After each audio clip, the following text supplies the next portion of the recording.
Hello, everybody, and welcome once again to CheapHeatTV Live here on Facebook or possibly YouTube, wherever you may catch the show. I'm your host, the king of all wrestling media, Gene Jackson, and I'm joined once again by my co-host, the one and only Mr. Charles Anders. Charles, how are you doing tonight, sir? I'm trying to get it. Everyone wear a mask. I don't want to get too deep into that, but the fact that no one's wearing a mask, Well, I'm let's go doing ahead. well. Come on, let's talk about it. No, I mean, I'm not trying to get too deep into this that quickly. And hi, I'm Charles Anders. Oh, thanks. Yeah, flash the public service announcement. Um, I just I want to say this real quick. There's still people out there who are losing grandparents, parents, all kinds of stuff, and it's still something to where it's almost a death punishment. If you go to the doctor and you get put in the hospital, it's like a kiss of death at this point. So I see a lot of people not wearing masks and not doing stuff like that, and that's just it's not even it's a personal thing. Like I'm more of a libertarian to the point where I don't want anybody telling me what to do ever, but it's seriously dangerous and it's killing people left and right, and it's killing people that we care about and none of us should want to lose. So, um, guys, put a mask on if you're going to a show. If you're going to interact with fans, put a mask on. They might not show symptoms. You might catch it, and you might give it to people that you care about and love, and it'll kill their asses dead.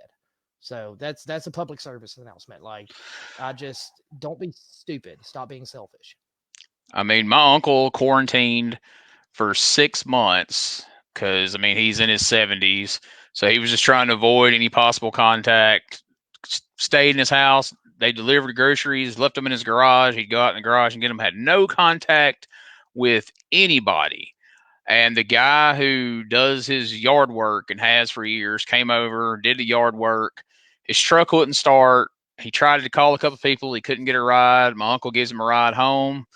They get about halfway to his house. Dude's coughing. They both have masks on. They're in a car.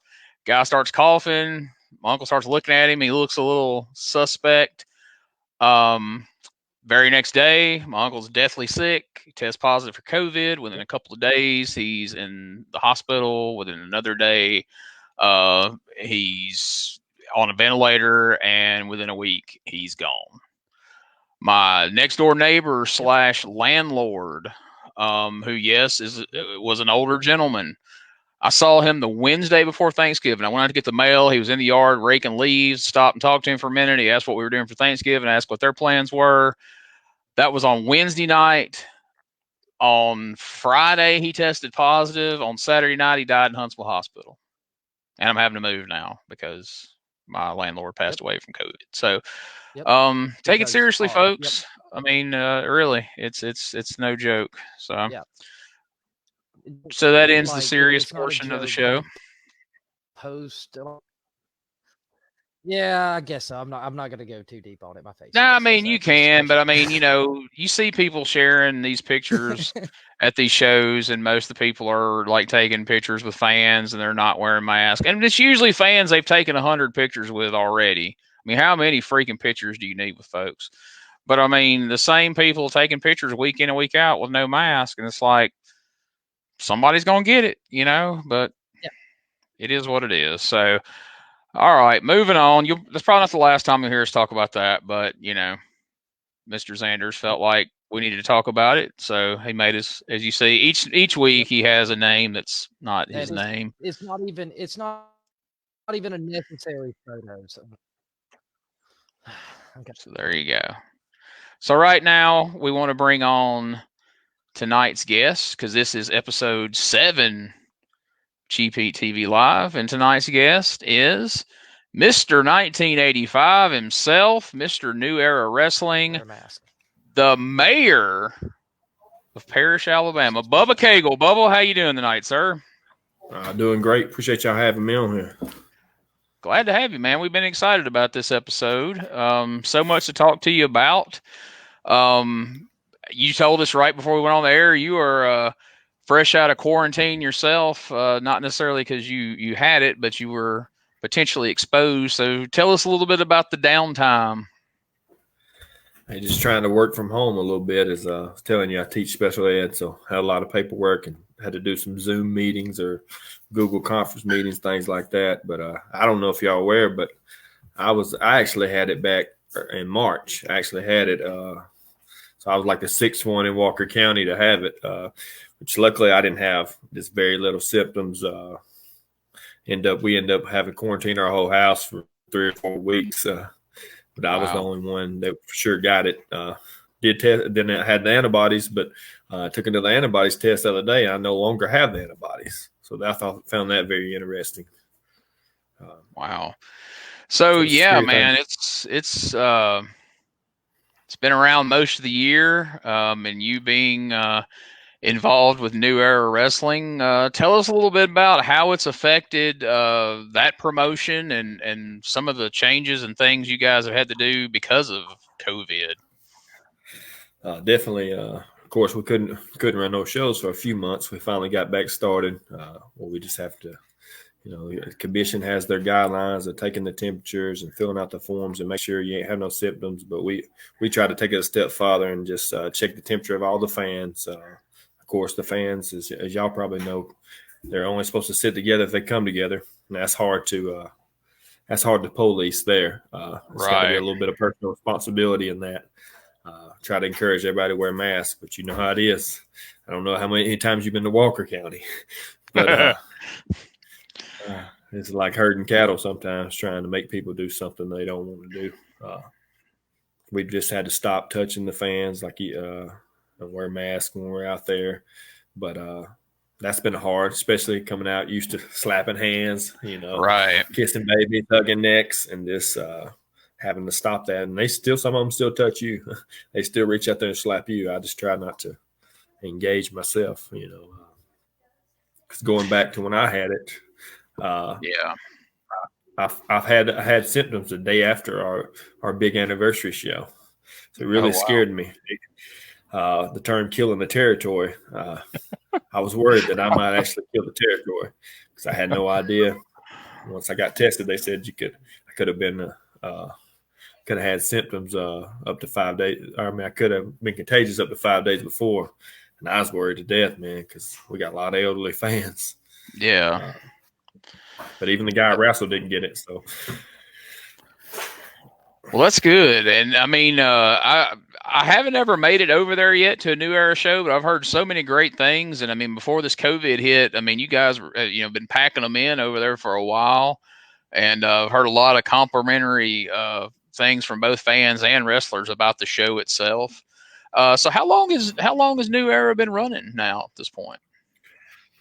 Well, March will make 3 years. So we actually been going a good little while now. Yeah. So, and the crowds have decreased with COVID a little bit, and that was expected. I think that's pretty much everywhere. We still had good crowds. People still they want to get out and do something, I guess, after being in so long. But we canceled the last one. We had to cancel the week of because of a few of us having to quarantine, and so we just went ahead and just canceled that one. Try to come back in January, hoping things is dying down a little bit, but it don't look like it is. Just got to take them precautions. Yeah, I mean, that was the thing, back before the summer, it was being said that, it doesn't survive in cold weather. If we can just get to winter, it'll all go away. And then this morning I was watching the news and they're like, oh yeah, this is going to get much worse during the winter. I'm like, what? So, it looks like, I mean, in some ways it's hard to believe there's any end in sight unless this vaccine really, does the trick once they get it out amongst us all. We can only hope and pray that's the case. Have y'all heard where they're starting to put in like these UV lights? They told us to leave our doors open at school. Am I still there? Y'all still hear me? Charles keeps freezing up. Okay, something popped up. Yeah, mine. It come up like mine was freezing up. But anyway, they told us to leave our rooms unlocked because they was putting in these UV lights that's supposed to help kill it. Or I don't know. Oh wow, may just be a gimmick. If somebody may be making some money off a gimmick, but I guess we're willing to try. We got all these UV lights. What are we going to do with them? Tell them it kills COVID. Who knows? Nobody can say for sure. So, Charles, I know you've been to a New Era show or two. What were your thoughts? And he's froze. He's frozen, man. He's never froze as bad as he has. Like usually he'll do it a couple times during the show, but like, yeah, he's froze like 2 or 3 times now. All right, well, we'll let him work that out amongst himself. So the other big news for you obviously is ran for mayor of Parrish and won. You're the mayor elect of Parrish. So tell us a little bit about the journey of deciding to run for mayor and what all that entailed. I served this past term on the council. Something I always want to do. Just a small town. I'm just one of those people that just love this place. I may not ever live anywhere else. I've been here all my life, and my grandfather was mayor over 20 years ago, and something I always knew I wanted to do. I thought I was going to wait at least another term, but the situation, the way it opened up, I had felt like I need to go ahead and do it in order to keep the progression we were starting to make going forward. And I took office in November 3rd, I believe. It's already been hectic. Oh, okay. Yeah, it's a lot going on, especially when you can't be there during the day. But thankfully, I have some good staff and some people up there that I can run things through who are very experienced in that. So that's very helpful. But it's a new journey. I'm excited about it. Just trying to do good things with a little bit of money. We don't have a lot of money. We got a lot of debt, a lot of problems we faced from previous administrations, and we're just trying to clean that up a little bit. Right, I can imagine. So, man, that's you're a busy guy. You're teaching, you're a mayor, you're a wrestler, you got a hand in the business side of things. I don't know how far you want to go into that aspect of things, but and then popping up in other places. Speaking of that, as our viewers leave comments here, so we got Sam Skaggs says, "What's up, guys? Met Bubba in a Pro South locker room and learned what a great guy he is. It's crazy how the man can teach, wrestle, and for a little pole kicking." I don't know what that. Maybe that's a Piedmont saying or something. I don't know, but I think it's complimentary. Yeah. So, you've did quite a bit of work in Pro South over the years. There we go. Mr. Zanders has returned briefly. I'm sorry. Maybe. I'm sorry, Facebook. Don't kick me off again. All right. Maybe it'll. Is it a way I can see the chat? What I got to do to? I think just when it pulls up on the screen here, like. I got you. I got you. Yeah. So as people leave comments, we'll throw them up there, and Sam's a cool dude, man. He's got a cool gimmick, and he really put himself out there. We'll pull it up on. And Charles got one word in. Jeez. All right, there. That way you don't be focusing back and forth on it. Okay, am I still lagging? Oh yeah, you're like we've moved on to something else, and you're still.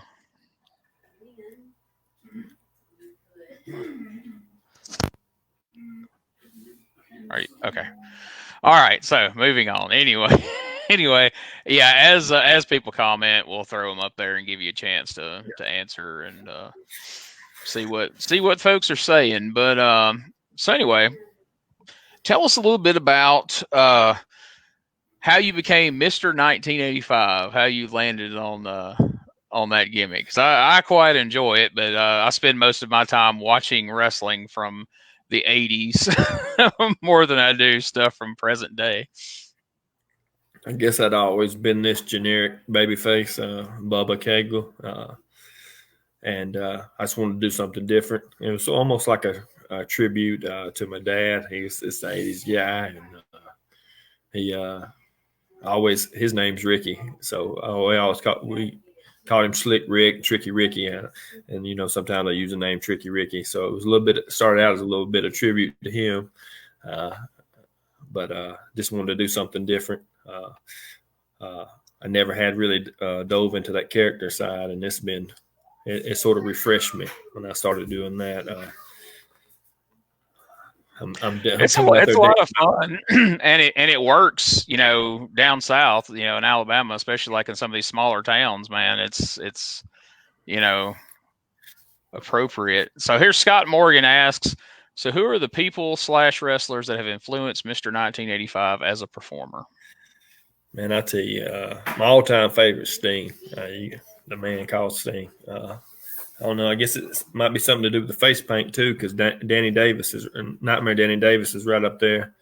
I was a Continental guy when I got started, when I was going about 5, when I was going to the fairgrounds in Boutwell. So Nightmare Danny Davis, the Wild Eyes 7 Boys, Tracy Smothers. I think y'all was talking about him the other night when was on here. Yeah. And Steve Armstrong. Them guys right there just really pulled me in. And Sting, later on, Sting became the guy. But definitely those guys there. Yeah. So me and you've got to be around about the same age, because I was a big WCW fan, but I love Continental. First live wrestling I ever saw in my life. Growing up in Mississippi, my dad took us over to the Lavender Coliseum in Columbus, and big fan of the Nightmares, Wildcat, Wendell Cooley, Southern Boys, all those guys. And yeah, I used to have a big picture collection of all the pictures I bought at the gimmick table back then. I used to have a bunch of different Danny Davis ones, because he always had the cool, like you say, the cool face paint, different star designs and stuff like that. And I was always amazed at, like, he had the same build as Ken Wayne for a while, and then all of a sudden, like, he was just jacked, like, out of nowhere. And they didn't even look like they could have known each other, much less been partners. But there's Wayne, actually, yeah, no kidding. So there's some guys we're having on the show here in a couple of weeks that do a podcast called P3 Radio. They do a wrestling and comedy podcast. But one of the hosts, Josh Briley, his uncle is Nightmare Danny Davis. So I always bug him for Danny Davis stories whenever I get a chance to talk to him. I love some Nightmare Danny Davis. I was probably Nightmare Danny Davis and a Southern Boy, them two things for Halloween more than I was anything. If I was growing up, I was one of the two for a long time.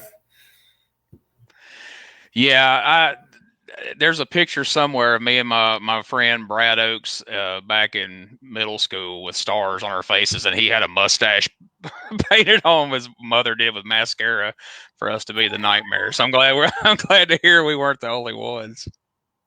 I was going to do as a tribute this past March when I won the title, and just got to running behind, got crazy, didn't do it. I was gonna paint the old star on there just for a tribute, and didn't get to do it. Maybe I will in the future. Yeah, I was gonna say maybe you'll be able to work that in one of these days. Andrew Wright says Bubba also coaches basketball at Parrish. He's a good wrestler, teacher, but an even better man. So that's nice to hear. Thank you, Andrew, for checking in. And Andrew's a good dude, man. He's a friend of mine for a long time. I didn't pay him to say that either, but I appreciate it, man. Charles Anders says, watching on my phone, I'm sorry, Smokey the Cat, who's our producer. I guess he finally just kicked Charles off the show because couldn't get it together tonight. This ain't the first time Charles no-showed me. Okay. Oh. Yeah, he definitely ain't coming back now. So, Hold My Beer Hansen chimes in. What's the best advice you've been given coming up in the wrestling business? Slow down and breathe. Scott Armstrong, he'd been there with me, and you're 90-0 in there, and you wanted to go so fast. And he said, if you think you're going too slow, go slower. But it may not apply to these days. But just taking breaths. He'd have me in a headlock and say, "Breathe, kid, breathe." And you don't think about it. If you're not taking those deep breaths when you get a chance, that's something that's always been helpful to me since then. You realize, I'm not taking those deep breaths, but I thought that was some good advice. It may not be exactly what you was asking, but oh yeah, God bless him. I mean, if he needs to tell that to some people these days, but not to turn it into one of those shows where we gripe about the kids, but Lord knows everybody could stand to slow down a little bit. But as a wrestler, it's always a big deal, of you don't want to come off like a mark and you don't want to get caught, quote unquote, marking out. But how cool was it for you, like some of the first times that you got a chance to wrestle some of those Continental guys, Scott Armstrong, Mike Jackson, some of those guys that you grew up watching, and now you're in the ring with them? What was that like for you? Kid in a candy shop, and when I was trained by Mike Jackson, so he would train before the shows. And man, I remember Bob and Scott coming. They were doing a lot of shows then for him. Bullet Bob and Scott Armstrong, and they come up and just sit on the apron. You talking about nervous, man? I was so nervous.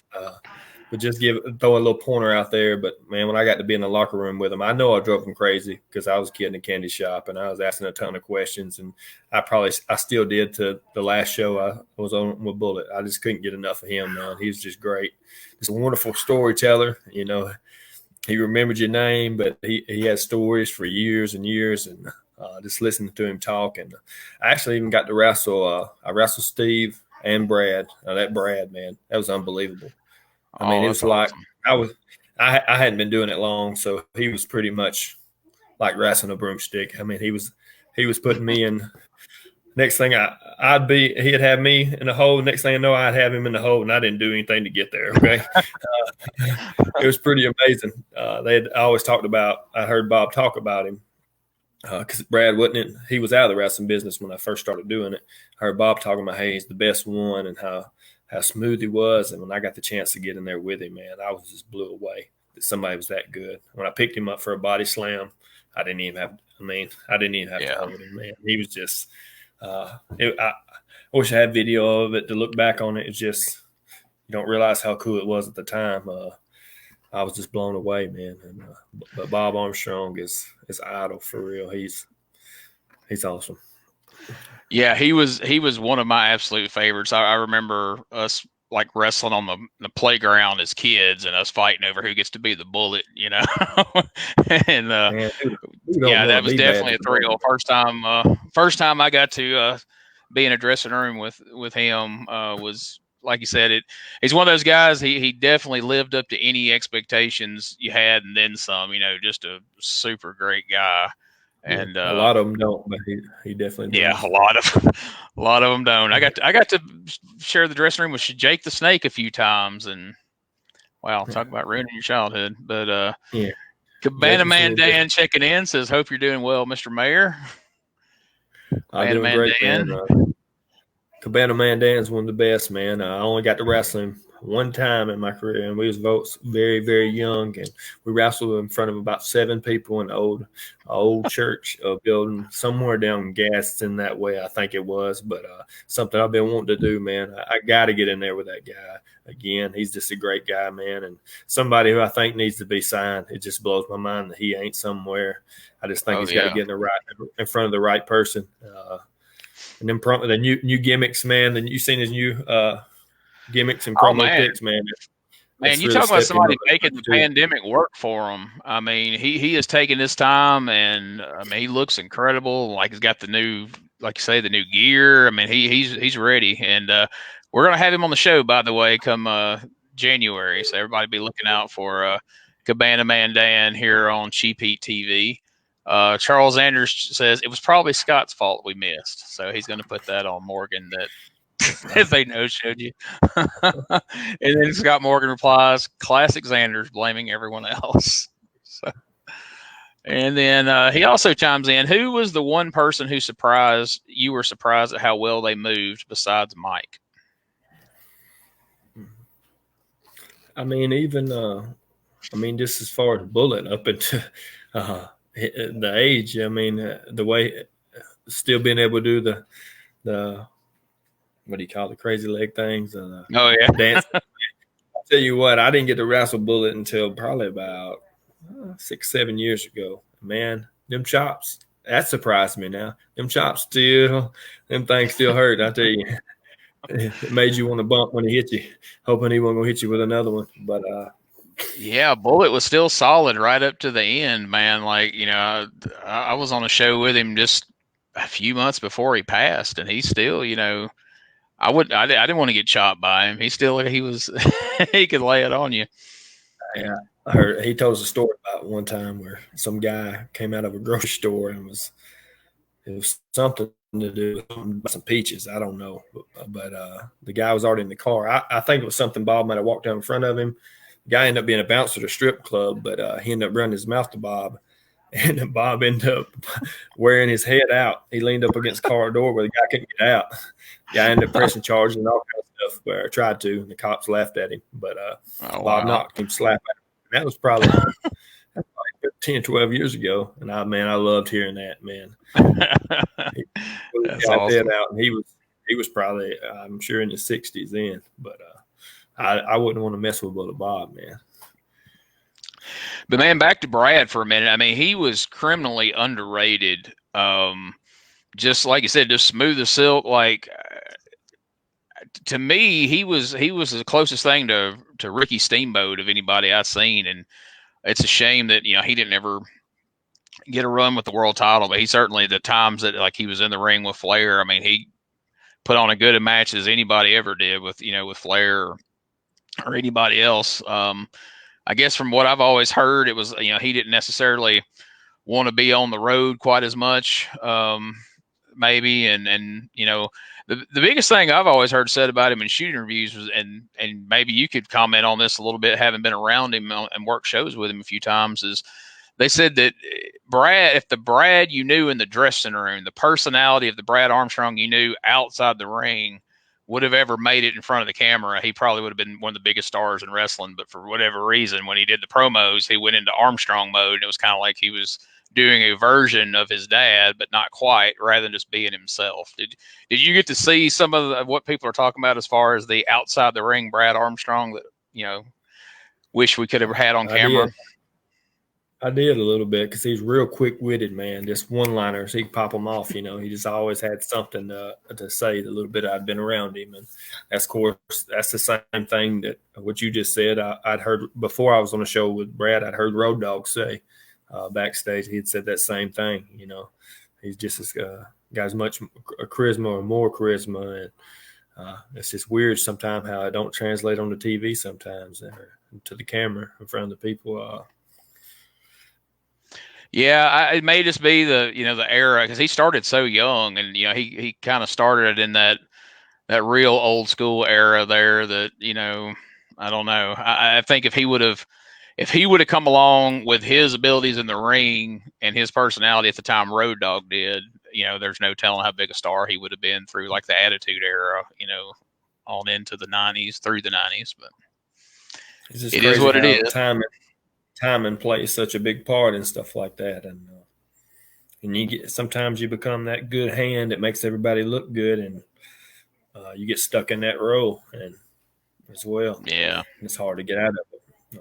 I think Dolph Ziggler's like that in a way. To me, he's the guy who makes everybody look good, but to me, he's great. I've always thought he was great, and but he's been in that role so many times. He makes people look good, and he puts them over. That's almost what he's known for. Yeah, I think that's a perfect comparison, honestly. Cabana Man Dan says, love Brad Armstrong. I enjoy studying him, and more people should. His matches with Arn and Mike Jackson are worth a watch. One of my Mount Rushmore of in-ring wrestlers. Yeah. Couldn't. Yeah, I agree, man. Some of the stuff they done, man. It's great. It's just simple, but great. Man, it looks so good. It really looked like they were in a real contest, And that's one of the great things about, you having this, persona of Mr. 1985. There's so much great stuff from that era that you can use today that, so many guys have kind of moved past and don't use, that it opens up a ton of opportunity for you to bring back some things from that 80s era that younger fans, it's kind of new to them, but at the same time, you're paying tribute to these guys that you grew up watching and that have influenced you throughout your career. Definitely, it does. What's old is new again, I guess you say. Yeah, it's neat to do that, and it's a lot of material to pull from. Definitely. And so I know we were talking about before we went on the air, and we've talked about a little bit since we've been on here, about the challenges of, running a promotion and dealing with, COVID and, different cities handling it different ways and all that. And so, so one of the goals for New Era Wrestling moving forward is, hopefully kind of finding your own place to run. What are some of the other goals? Like what are we looking out for New Era Wrestling in 2021? Definitely want to up the production. I'm really a big fan of the visual aspect. Not even I can be. I'm not a big music person, but I like a concert. I like an event, and that's something I would like to change. I think that it'd be easier to change and upgrade once we do get our own building. And we've just tried to take the turtle approach, the slow and steady approach, and not let what anybody else is doing affect us, and not get caught up and try to be something we're not yet, and not have the pressure of that. Just keep doing what we're doing and stay on our course, and feel like we'll eventually get there. And so that's something I really would like to change and upgrade, is that continue to bring in new and better talent, and trying to find people maybe that nobody else in this area has. I think we have some, and I like to distinguish ourselves and not have too much of the same, as everybody else. And I think that's important for every show around. You don't want to be the same. You don't want to be the same set of guys. You can use some of the same guys, but you don't want it to look like the same show. Definitely. So trying to differentiate ourselves, and which something I try to do is try to make sure we're diverse, with wrestlers are different races and different things. One thing I want to do better too is the women. Women are hard to find, but I want to make sure we keep that as well. Get that going back stronger. So those few things are very important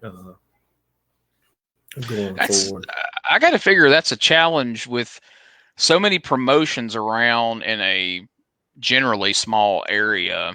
You want to use like you say, you want to use the best wrestlers, but it gets to be challenging to make all these shows look different, because at one time there was, a real core group of guys that you were seeing on almost every show throughout the state.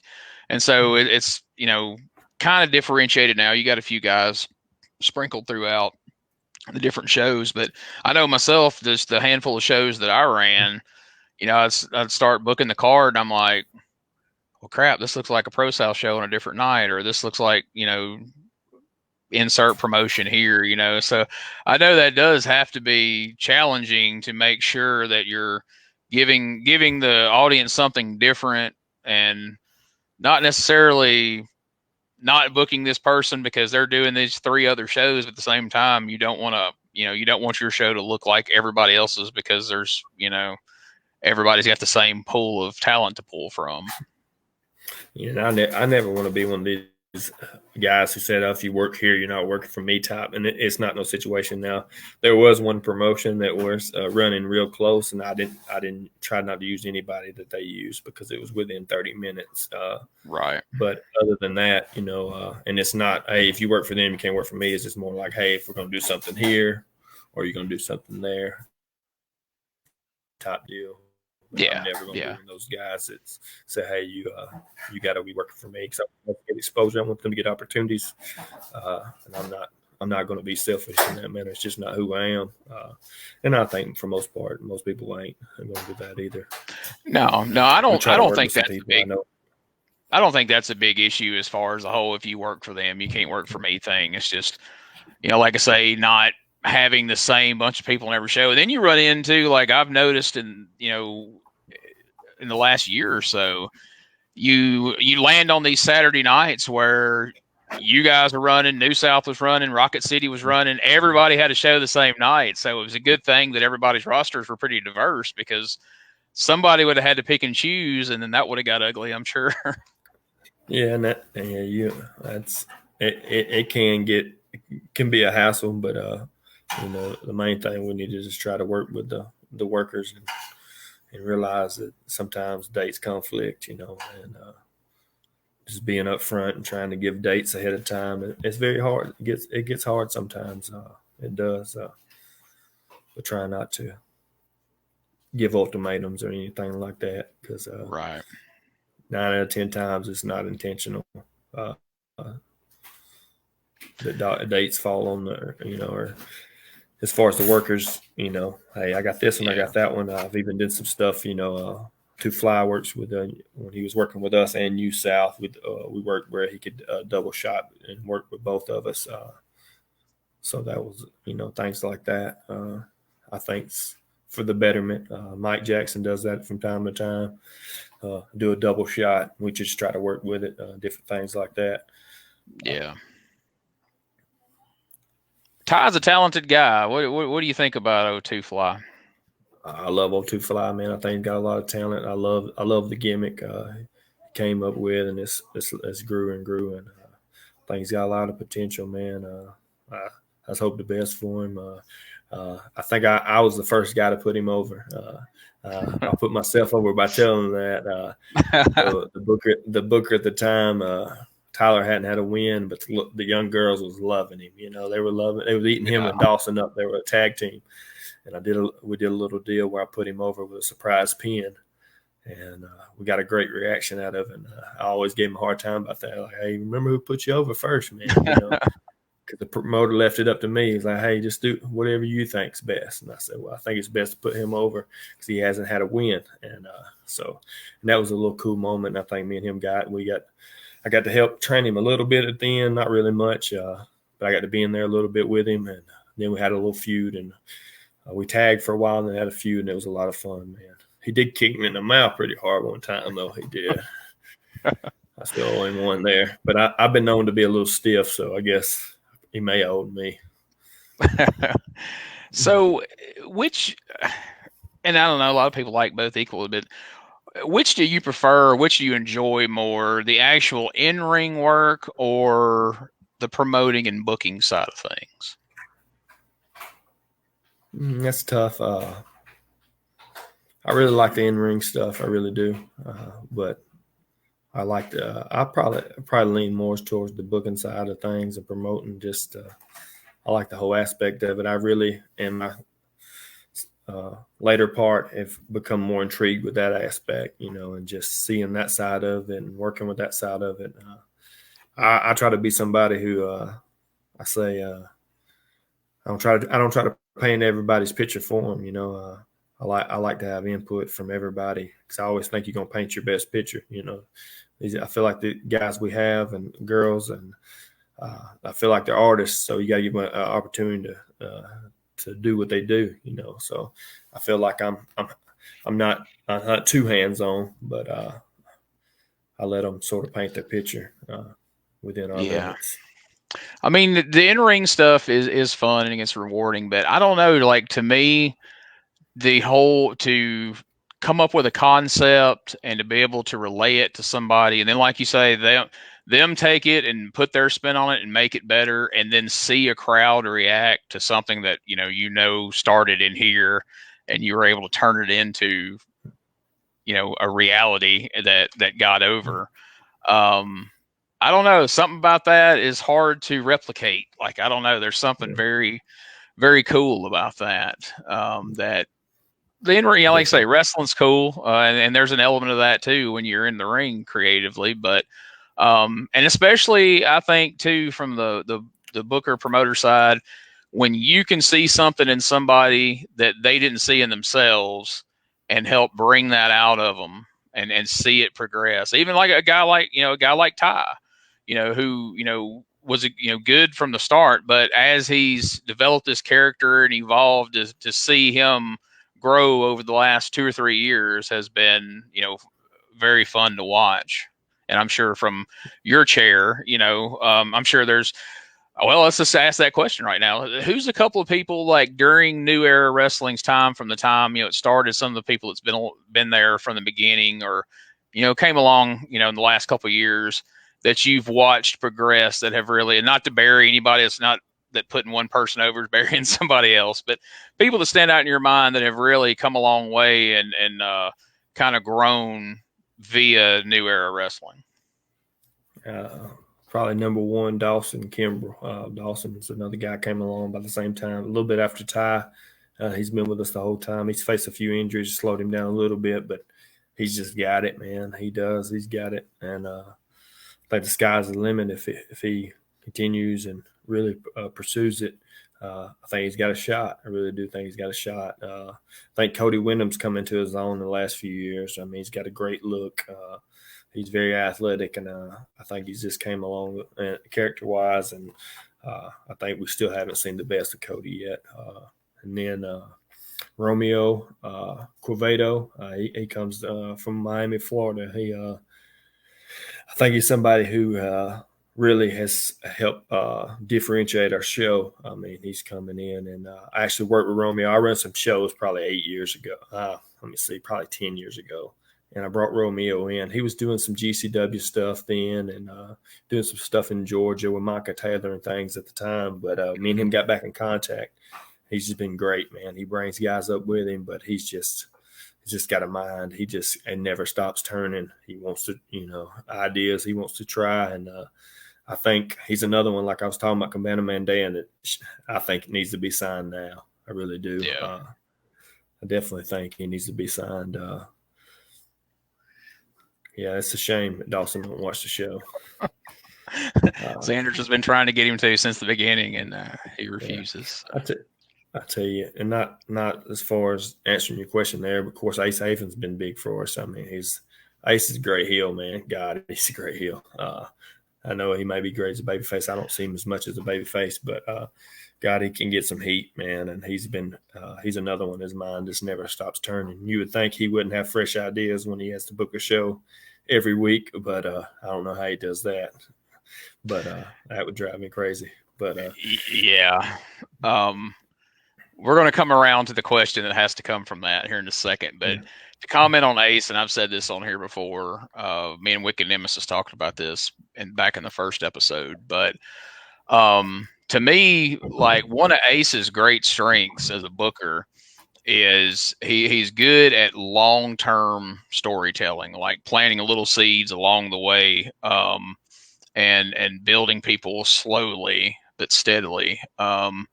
And there's not a lot of people don't get the opportunity to do that because not many people have a weekly show like that. But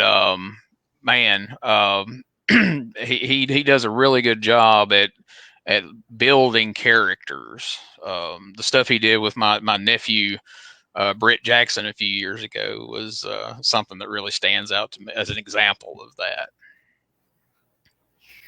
Yeah, he does a really good job, and he never stops thinking about it, man. It's constantly on his mind. He's constantly throwing out ideas, and Pro South something a place I just love. I love to go, man. I love the atmosphere, the locker room, and it's been very, very helpful to me and beneficial to me. Just when I started going there, just really reigniting my passion. Really has. So several people, as soon as it was announced that you were coming on the show, I had a few different people message me and ask me to ask about this. So inevitably it was going to come up, but then you mentioning the heat that the Havens get. Tell us about the infamous the infamous event where the fan attacked Amy, and then it turned into a melee involving Ace and Robbie Vio and whoever else all got involved past the video that everybody saw. Yeah, well, yeah, we had a good little storyline set up for that match too, but it never quite made. We never got to finish it out there. But I was just in the back, and I was on the phone with my fiance. She was there working the concession stand. And she starts, they're fighting. And I'm thinking, what the hell? So the time I walk out there, it's pretty much over. The fighting was over with. It was just the breaking up part. And I was just blown away. And I just thought, oh, God, here we go. But it just Amy was getting a little heat. And I had a girl was probably about 19. I don't guess she'd ever been to a wrestling event. But she got worked up. And she come across there and attacked Amy before Amy knew what had happened. And Ace got there, and he got her off, clocked her a couple of times, got her off, and then the boyfriend came, and I don't know if it was Ace or Robbie who caught him, but man, he bloodied him up. I think he regrets coming across there. And this is one of them situations where you got to protect yourself. And we thought somebody was going to go to jail. Actually, the people who did the attacking, they snuck out during all the melee, so nobody went to jail. But I'm just thinking, oh, this is the last time I have a show in Jasper. This is it. We're done, But at the same time, I mean, I expect him to protect himself, protect his wife. I expect everybody out there to protect themselves. We could have did a better job with security, obviously, and I had to take blame there. Ring guy, I didn't even notice, didn't put up our little barricades either, because it's just those barricades wouldn't have stopped nobody. Steel barricades won't stop somebody if they want to come across there. I mean, man, slow them down a little bit. But security was on us. We've tried to do a better job of that because you never know, especially in Walker County, people will get fired up and come across there. But that's the first time we had ever actually had it really get physical. But like Mike Jackson said, he said, Bubba, they must have been getting some heat. He must have been getting some good heat. So it was always a positive way to look at it, I guess. Absolutely. And that video got a ton of hits. Like Larry Goodman put it out early that next day, and then it was all over the place. And I had wrestling friends from like Mississippi and Tennessee were messaging me and going, that wasn't Pro South. Where were they at? I'm like, it's New Era in Jasper, So did you guys get like a lot of exposure? Like, I mean, ultimately, I guess it was more good than bad because, people are going to ask, where did that happen? What promotion is it? So all publicity is good publicity, so they say. Yeah, because there was people I seen comments that, hey, we didn't even know there was having wrestling. We didn't know there was having wrestling in Jackson. So now they do know. Like you say, there's always some good that can come out of the bad. And plus, some people's like, dang, if it's that good, I want to be there. Yeah, because that's kind of stuff you hear Cornette telling about from back in the Mid-South heyday. You don't see that kind of heat anymore. So no, it was some good heat, man. They did a good job, but I guess sometimes things happen. We're trying to prevent it now from getting that out of whack. But it's one of those things where they were getting good heat. They're good at their job. We almost thought it was going to turn them face for a minute when they came back, but Ace and Amy was able to do a good job to keep them hating them. Well, that's good.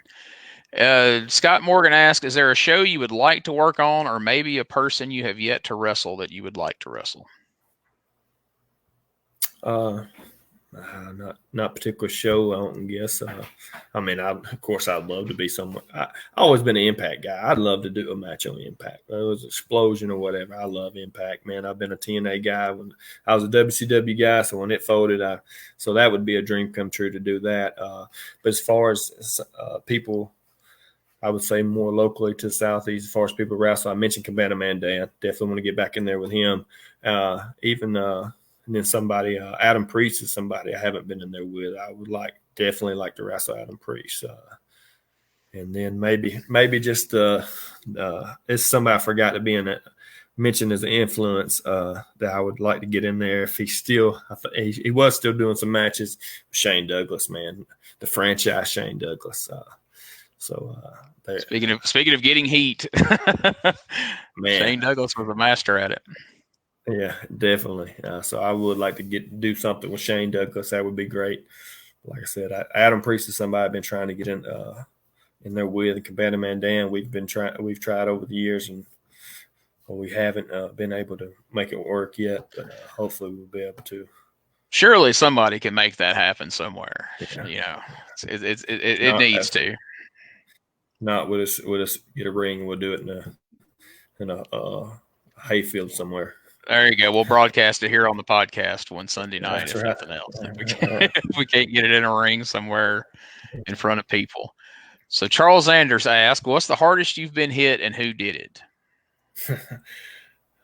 Probably going to go back to that bicycle kick Two Fly gave me. I think he knocked me out cold. I got a slow motion video of it, and I just crumbled. And felt the effects for a little while. I sure enough did. I think, matter of fact, Xander's had threw powder in my eyes, so that's why I didn't see to protect myself. Yeah. So it See, goes back to being it's Xander's fault. all the bad stuff Like, comes back to Xander's always. yeah. So yeah, that was a lick, man. It was. This didn't happen to you, but it was in a match you were in. I want to see if it made the same impression on you that it made on me. So I was doing commentary at a New Level show down in Anniston or Jacksonville, one of the two. Yeah. And you were wrestling J-Mo. And J-Mo fell out of the ring on his freaking head. And I figured he was dead. I'm like, he's got to be knocked out, concussed. And he managed to get up and finish the match. But, oh, my gosh, it was one of the hardest blows to the head I've ever seen anybody take. I thought the same thing. When I seen him moving, I was so thankful. I thought, I like you, I thought he was gone. And what's crazy is there's mats outside, and there was about this far. Oh, let me see if I can get my. It was about this far, but the mat in the ring that didn't have anything, and he found that spot. And man, that old head was swollen up, but he got back in that match. He was out of it, and I think I gave him a couple stiff ones and got him to come to. Said, "Hey, we're gonna finish this match," and then he started clicking after that. But I thought he was through, man. He was back baby facing it up then. But yeah, when I heard as we were 10 feet away at the commentary table and you could hear that lick, and I leaned over to Smooth. I'm like, oh, he's done, man. Like, they're going to count him out.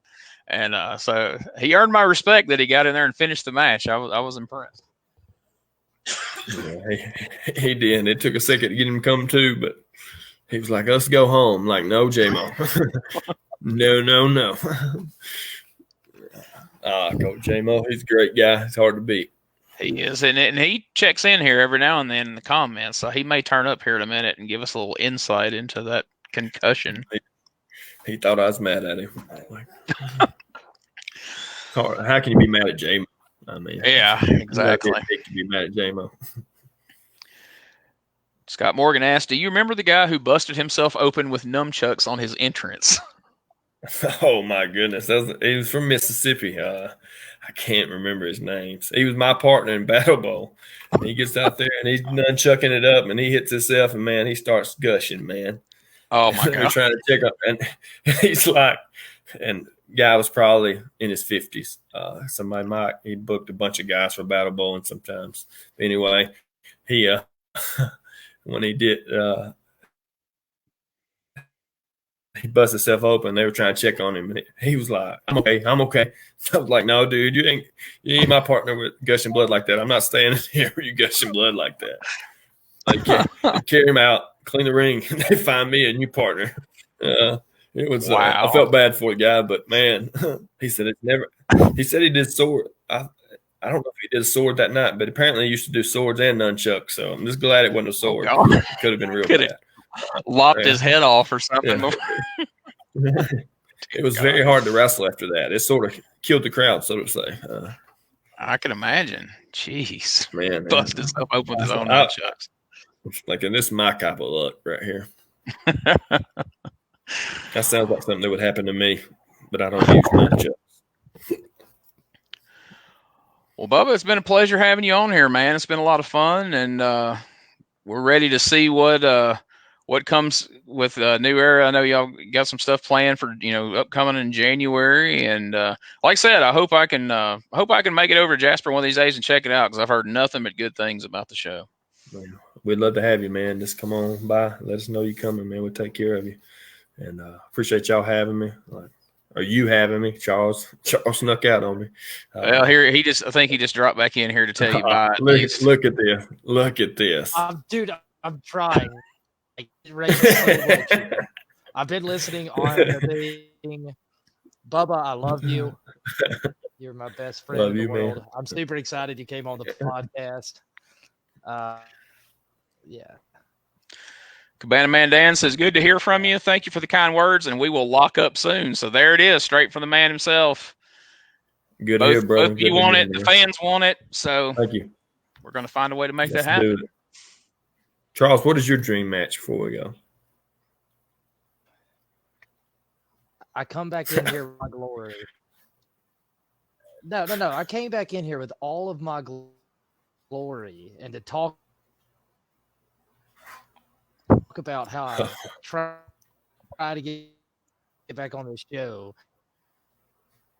and Cabana Man Dan interrupts me. That's about correct. That's about I forgot correct. you was ROH guy. My bad. My match. I hope it goes blank again. I hope I absolutely lose purpose, in which I think I did. You realize your performance on the podcast tonight has been the equivalent of the guy hitting himself with thanks. nunchucks in the face. This, Gene, definitely. People like, y'all remember that episode where like Charles like froze up in the very first 2 minutes and then like disappeared and had to ask questions from the comments like a mark. I hope I'm frozen. You are, don't worry. No. I mean, you're having a stroke. You're like, no. Which, speaking of, you kind of look you're having a stroke in this picture here from Ring of Honor. South wrestler. Is that what's happening there, or are you having a or is he winking at Bill Behrens? I don't know. Oh, man. I've got so many things I want to say right now, but we won't. And he's froze again. He gets a syllable out every now and then. I was there. Me and Scott were there with Dad. Are you doing your Jim Duggan impression now? What is it?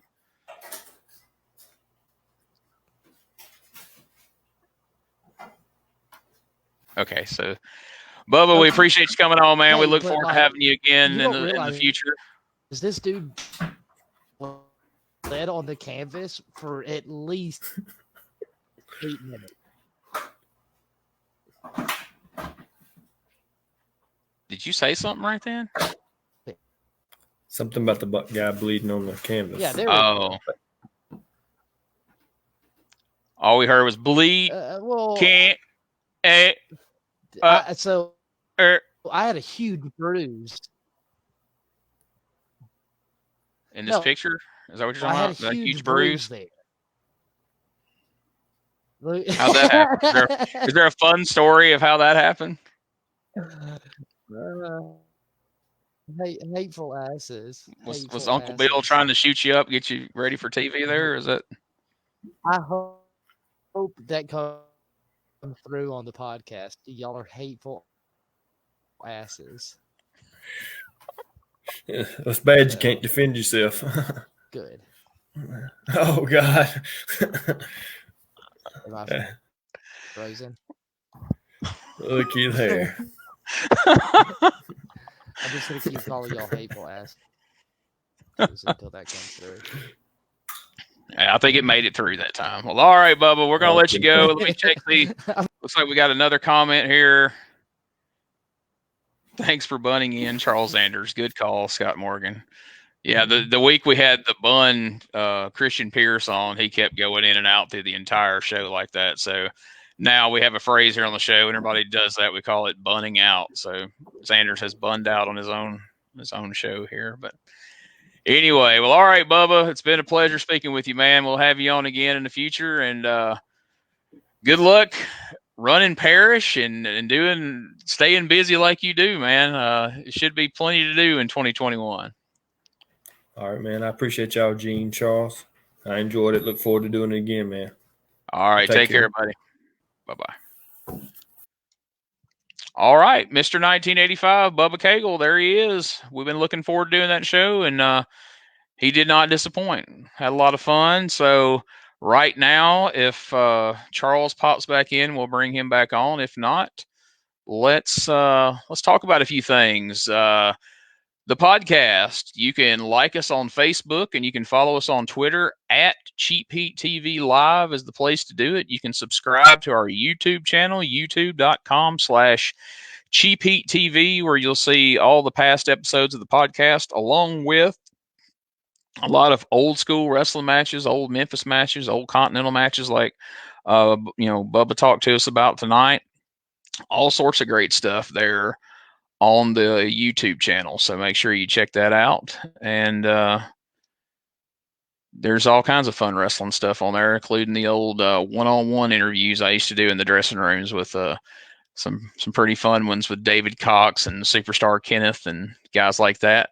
Also, check out our sponsor, EPW Wrestling. They run every Saturday night at 8 p.m. in Booneville, Mississippi.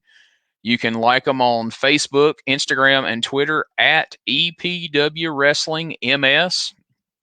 You can also check out matches from EPW Wrestling at their YouTube channel, youtube.com/EPW Wrestling. Ton of great matches up there. And also you can check out their webpage at epwwrestlingms.com. Also, my buddy Brian Trammell's wrestling podcast, Shooting the Shiznit. You can find it at stspod.club. Brian brings you 2 shows a week featuring interviews as well as special monthly shows like the Cool Kids Countdown. Was It Really That Good? Co-hosted by yours truly. And their weekly AEW Dynamite reviews. Also, Chokehold with Lance Levine is also to be found there. So check it out over at stspod.club. Also, our friends at P3 Radio, they have their alternative wrestling and comedy podcast that's a lot of fun, hosted by Josh Briley and Richard Mullican, who, along with Brian Trammell, will be on the show coming up very soon. And wait a minute, look who's back. It's Charlie. Can we hear him? We can see him. Can you hear Hello? me? Yes, there you are. I don't know, man. What do you want me to do? I'm ready to just jump off the building. Well, I mean, you bunned out a few times, as Scott pointed out. Thank you, Scott. I missed that reference for some reason, but you came through with it. So, We talked. What's that? We talked about the bun thing before the show. I'm pretty sure. I don't remember, but pretty sure. Yeah. So, side note, that nunchuck dude had a sword and he bled for like a solid 8 minutes. I don't know if that ever got on the podcast, but it was hilarious. He got stitches. Had to go to the hospital. It was awesome. That's crazy. Bust yourself open hard way with nunchucks. And I don't know. thank you, Scott. I appreciate that. If I still I really do. remember, Yeah, somewhat. crazy lag on. Let's see. There's we can read. If we can't hear you, we at least can read what you typed. I'm done trying. I'm sure y'all making fun of me is great for the listener. There's a little smiley face crying. And thank you, Bubba Cagle. Bubba did say to tell you he appreciates it and that he enjoyed talking with me and seeing you pop in and out intermittently through the show. Yep, no, that's great fun. That's thank you. So, anything anything you want to add here at the end before we quote unquote take it home? Yeah. I was listening. It froze on you. It froze on you. Looked like you were I was listening. Choking yourself there. So just to remind everybody, next week we will have Larry Goodman from Georgia Wrestling History here for the 2020 year in review. What do you think about that? No. Take it home. You can't even. I'm so. Should be a lot of fun. And also, don't forget, folks, Christmas Day. Cheap Heat TV presents a move over Charlie Brown. We've got a Charles Zanders Christmas from 7 p.m. on Christmas Day right here, facebook.com/CheapHeatTV live. We're going to be joined by the Wicked Nemesis. We're going to be joined by Rose Jackson. And so far, I have 2 very special surprise. Hey, I can't. I'll get it fixed next week. Let's hope so. Yeah, because at this point, I can't promise you that Charles Zanders will be available for the Charles Zanders Christmas special. It may be a no Charles Zanders Christmas, unfortunately. So, but you got a new computer, so you're getting it worked out. It's just crazy that you've been doing this for 3 or 4 episodes now, and this is like the worst it's ever been.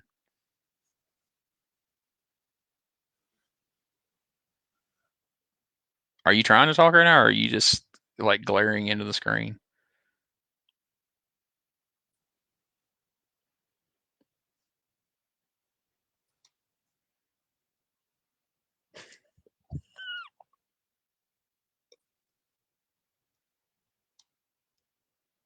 All right, he's frozen apparently. So, well, all right, folks, we're going to wrap this up. Scott Morgan says, "I got you, Gene. Put me in coach." So yes, we may have to have Scott Morgan on standby in the future. So when Charles Anders buns out, we can tag in Scott Morgan to come in and take it home for us. So that's it for this week. Again, we appreciate Bubba Cagle coming on. We appreciate Charles Anders appearing sporadically throughout the show. And thank you for listening to the show. Thank you for watching the show here on Facebook Live. And for those of you, like I say, who prefer to listen to the show, it is available on Mondays after 7 p.m. at anchor.fm/CheapHeatTV-live. But we do always post it up on both my Facebook and the Facebook page of the show. So you can check it out there. And we got one parting shot here from I'm going to join the ASS. So, all right. So for Charles Anders, he's apparently letting the boys out right now. And for Bubba Cagle, thank you all for listening and chiming in tonight in the comments. And we will see you next Sunday night here live at 7 p.m., 8 p.m. Eastern, as we are joined by Mr. Larry Goodman from Georgia Wrestling History, as we will have a year in review for the year 2020. Mostly the shits, but in wrestling, there's some good stuff to talk about, and we will right here next week.